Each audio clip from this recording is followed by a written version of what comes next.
Howdy champs, my name is Mohit and people, today I'm going to show you how to uh, skin a numeric stepper, how to do the skinning, and I'm also going to show you how to do the formatting for a numeric stepper. Maybe some other day in some other tutorial I'll show you how to practically use the numeric stepper in a form, which is the most common use of a numeric stepper. But for this tutorial I'm gonna stick to how do we decorate numeric stepper. Maybe some of you are not even aware that we can pull out components from the components panel and actually decorate them. Let me tell you what I exactly mean when I say skinning or formatting or decorating by hitting Control Enter and testing the flow file. So Control Enter on the keyboard, people. Okay, so on a stage the size of which is 180 by 80, and that's something that you can choose, that's entirely your choice. This is the background color that I've chosen, which is $D9 ECFF, right? Again, the background color for the stage is something that you can choose. That's your choice. This is the numeric stepper. Now it looks quite different from the usual numeric stepper that you can actually pull out from the components. If I were to go to the components and pull out this numeric stepper, it looks quite vanilla. Let me cancel it. Okay, so it looks quite plain simple, but as you can see out here, this numeric stepper is larger than the usual size. Okay, you can see that the buttons are actually colored, and not only that, you can see the number that's inside the numeric stepper is actually highlighted. I've used the stage.focus property, the focus property, and I made sure that up front itself the numeric stepper is in focus, by which I mean if I were to, without clicking on the buttons that control the numeric stepper, that control the numerals inside, I can use the keyboard straight away and alter the numbers. So I'm pressing the up arrow key right now. Alright, I'm pressing the down arrow key right now on the keyboard, so the numeric stepper is keyboard control 2. But up front what I did, I used the stage.focus and by which and made it equal to the numeric stepper. So what happens is straight away, if there are more than one component or objects on the stage, the object to catch the focus or to become highlighted would be the numeric stepper. Also people, as you can see out here, that it's alternating the color. Alright, so you see that once it's kind of orangish, the next time I press the up arrow key, it's bluish, so orangish and bluish. Okay, I'm not saying you use it. I'm not so sure myself that if it actually looks professional. Okay, but it's just an option that I'm giving you. Whenever I do such things, I don't really mean that you should be implementing it at all, but I always try and convey how to work with ActionScript. That's my main motive. Okay, I'm really not sure, you know, alternating colors is a very good idea. I'm not so sure if it actually looks sober and professional, but I just want to teach you scripting, right? So you can see that the background color is also orangish inside the numeric stepper. Okay, the buttons are not black, which they usually are. Okay, let me show you something. Let me say file new, and let's say okay out here, and let's say in this file, let me open up the components panel and draw out a numeric stepper. Okay, this is the default numeric stepper that Flash gives you. Let me hit Control Enter on the keyboard and show it to you.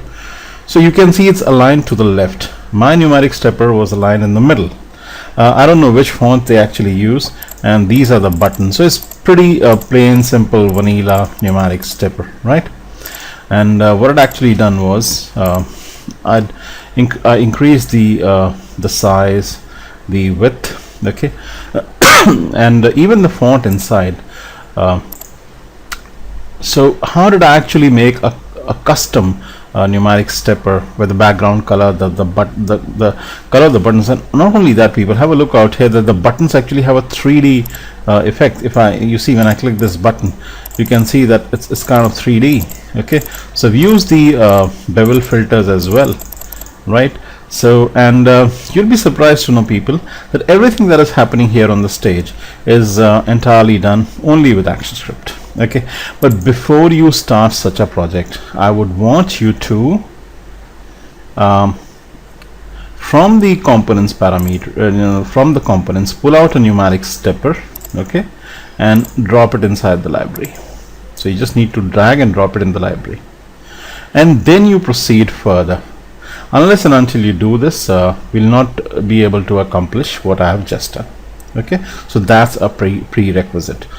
Excuse me. And let's open up the actions panel for you so I can make you understand how this actually was done. Right, so people, these are certain import directives. Either they will get auto generated as you write the code, and sometimes they don't. So if they do not, it's always a good idea to manually write them. I think this line and even this line will get auto generated, but you'll need to write this manually. Okay, and let's see how only through action script I've actually generated the numeric stepper. Now, as I told you, it's extremely important that you first pull it out from the components parameters and drop it inside the library. Since I've already done that, I don't need to do it again. Okay, next what I've done is I've actually declared a variable ns, data typing it to a numeric stepper, which is equal to a new numeric stepper. So I'm creating a new instance of the numeric stepper. Next what I've done is I've used the add child method to add it to the stage. Unless and until you use the add child method, the numeric stepper will not be visible. Okay, now we have a set size method, people. Okay, and what I've done is I've made it equal to a width of 90 pixels and a height of 30 pixels. Again, this is something that you can change. I've immediately set the focus on the stage to the numeric stepper, which means that if there were more than one component or there were more objects, maybe buttons or movie clips, the only component to catch the focus or get highlighted would be the numeric stepper. Right, I've declared two variables, w for width and h for height, and I made them equal to stage.stage width. Excuse me. Now stage width is the property of the stage, and which this much actually calculates the total width of the stage, which is 180. And then I'm deleting, or I'm saying minus ns.width. ns is the numeric stepper, the width of which is 90. So what I'm doing is I'm subtracting the width of the numeric stepper from the stage and then I'm dividing it by 2. So what will happen, I'm actually in the process of placing the numeric stepper bang in the center of the stage. Similarly, I'm declaring a variable h, which is equal to stage.stage height. Basically will calculate what the stage height is, which is actually, I think it was 90 or 80 probably. I'm reducing from that ns.width, which is 30. I'm then dividing it by 2, and then I'm using the move method to move the numeric stepper to where the w and h are. So w is we are calculating w with this formula, the h with this formula, and then once I have that formula, I'm using the move method and moving it to x coordinate w and y coordinate h. Right, actually it'll be more appropriate if I use x and y out here and not you see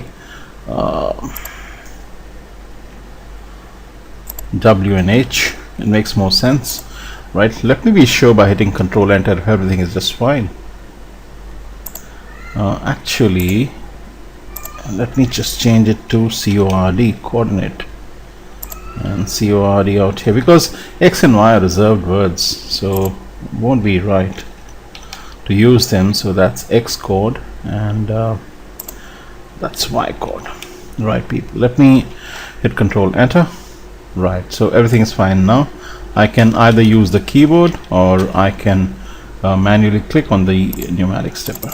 Right, so using this formula I can ensure that the numeric stepper calculates the width and the height of the stage, and then using this formula centers itself through the move method.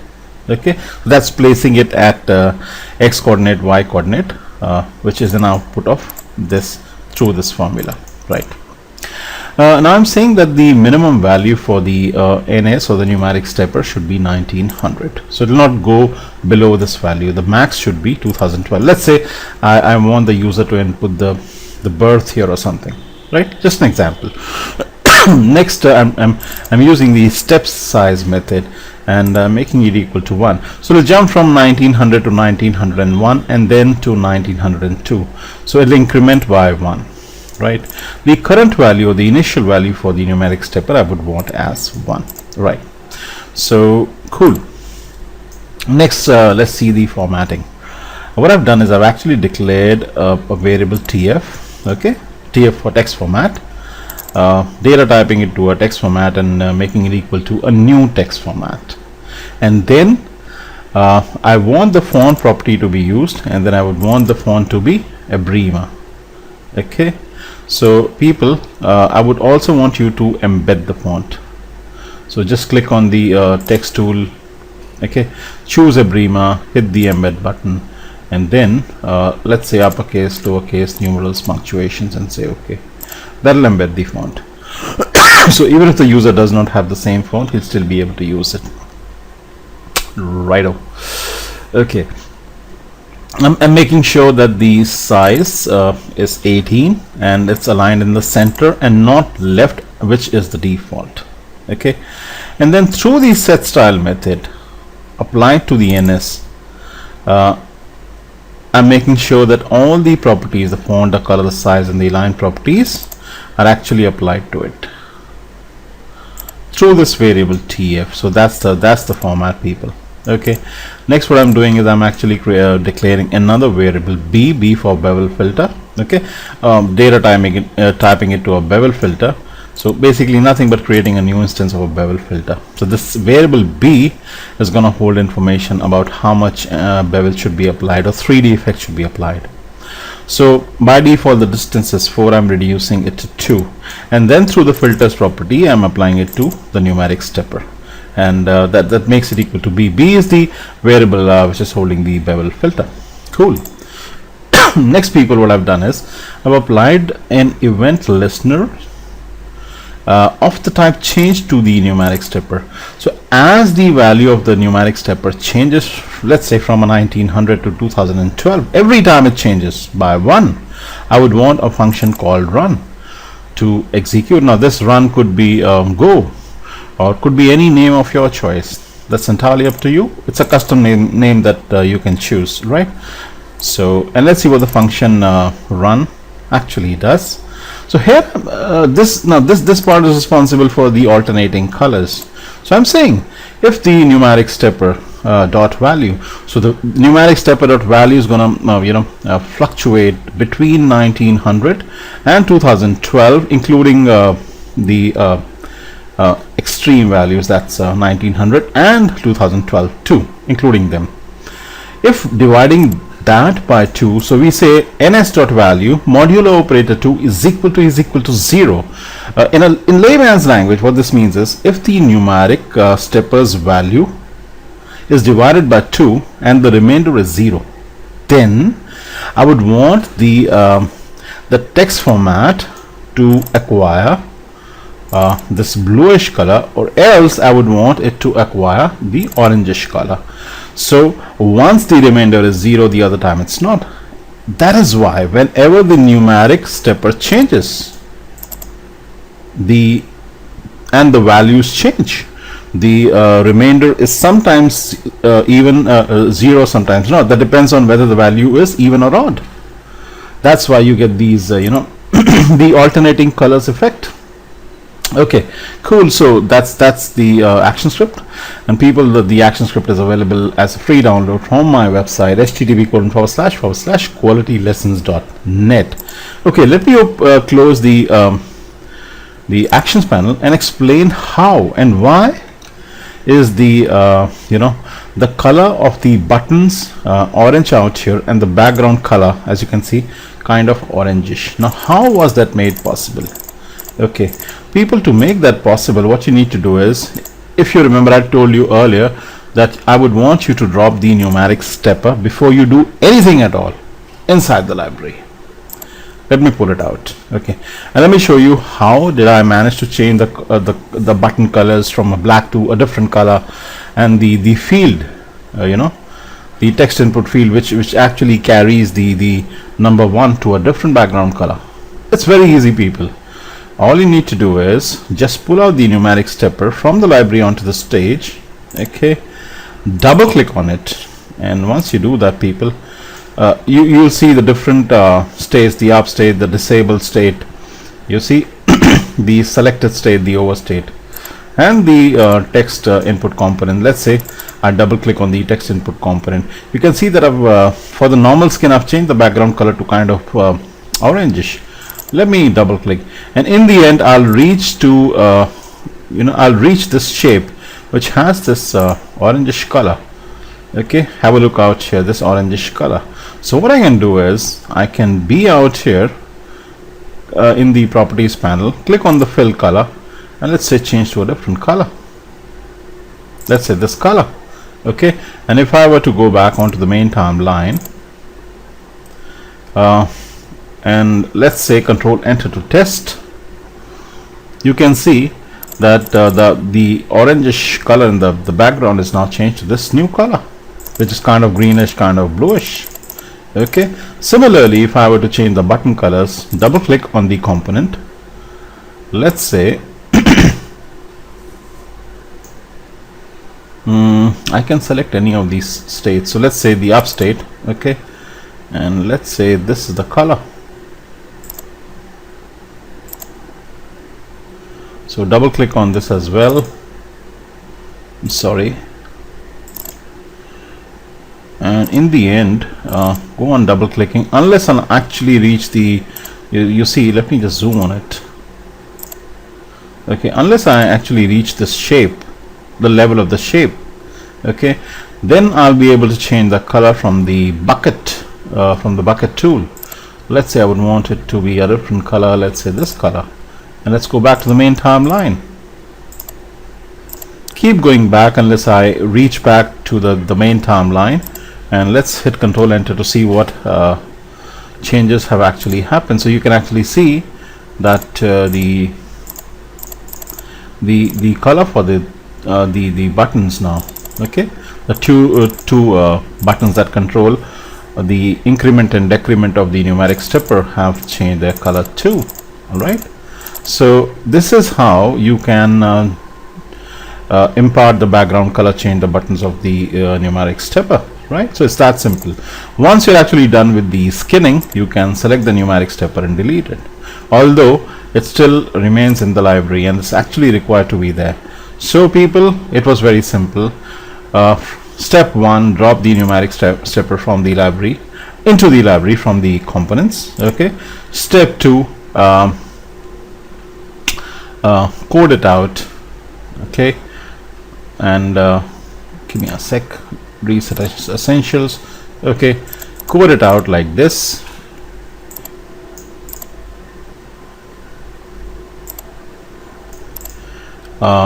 Like this, and as I said, this code is available for download from my website, http://qualitylessons.net. and once the coding is done, the selected font should be embedded. So you should be clicking on the text tool and clicking on the embed button. Okay, making sure that the anti-alias is set to a readability. I've selected TLF text, which is read only. So embed the text, and then people pull out the numeric stepper onto the stage, double click and change the skinning for the background color as well as the button colors. Right, so it's that simple, people. So people, I hope you learned something and enjoyed this tutorial too. Maybe some other day I'll show you practically how to use the numeric stepper to capture form data. Till then, you have a good day, people. Bye bye. See you.